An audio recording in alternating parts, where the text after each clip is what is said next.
Alaykoum salam Abdullah. Bon, bilan, je pense qu'on fait le bilan du premier tour. Le deuxième tour va commencer incessamment. Il y avait 24 équipes, là il en reste 16, donc il y a 8 équipes qui ont été qualifiées.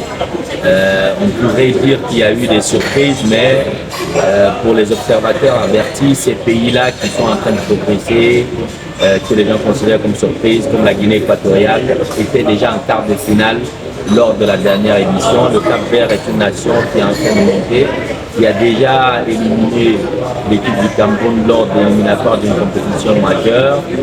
Donc il y a plein de nations comme ça qui travaillent bien depuis un certain moment. La Mauritanie notamment, qui a sa première participation au huitième de finale, mais qui depuis 8 à 10 ans est en train de faire progresser son football et tout le monde voit cette progression-là. Et c'est naturel qu'il y ait ce genre de résultat.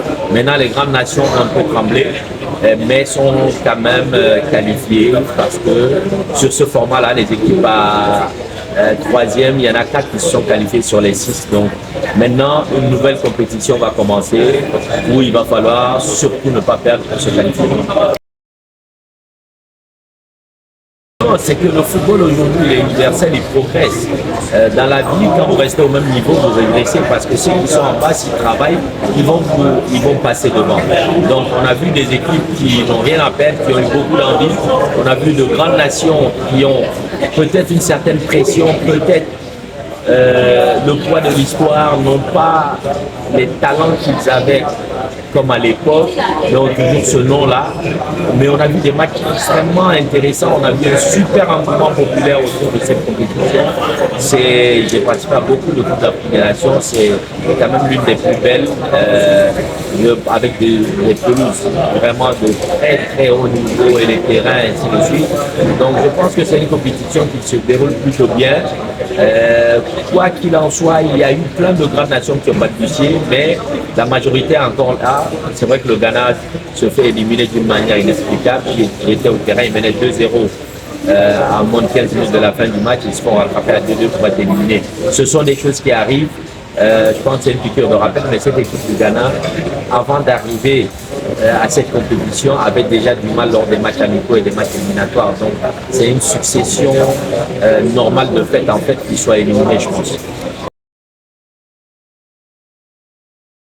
Non, le Mali, je pense que c'est un outsider, c'est un groupe avec beaucoup de talent, plein de joueurs avec beaucoup de qualités individuelles, mais qui n'ont pas encore gagné ensemble au niveau senior. Cette génération-là a déjà gagné des Coupes d'Afrique junior, joué des demi-finales de Coupe du Monde junior, mais malheureusement au niveau senior, pour l'instant, elle n'a jamais remporté de Coupe d'Afrique et je pense que c'est une belle opportunité qui leur est donnée et il faut qu'ils mettent plus de caractère, soient prêts à toutes les épreuves et qui se rendent compte que le talent juste ne suffit pas. Non, vous savez, le Cameroun a toujours eu ce caractère-là. C'est pas toujours une question de qualité ou de football alléchant. Il y a eu des générations, notamment la génération 2000-2002, qui était spéciale. Mais j'étais encore au Gabon en 2017 quand le Cameroun remportait la Coupe d'Afrique des Nations.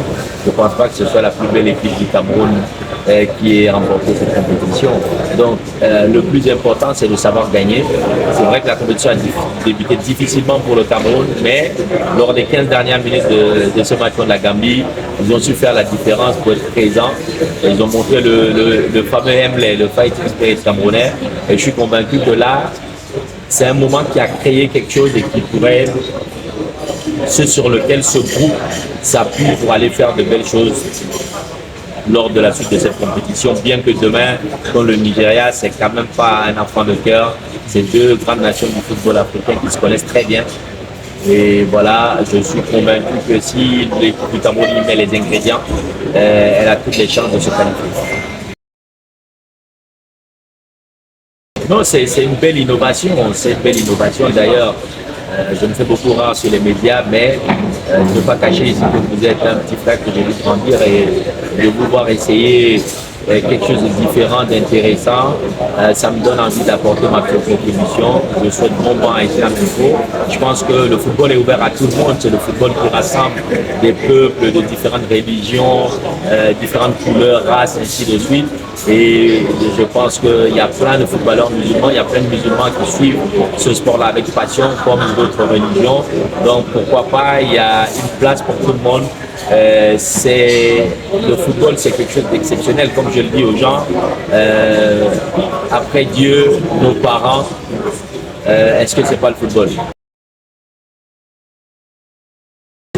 Non, je souhaite vraiment vivement, ardemment que la finale de cette compétition soit une finale Mali-Cameroun.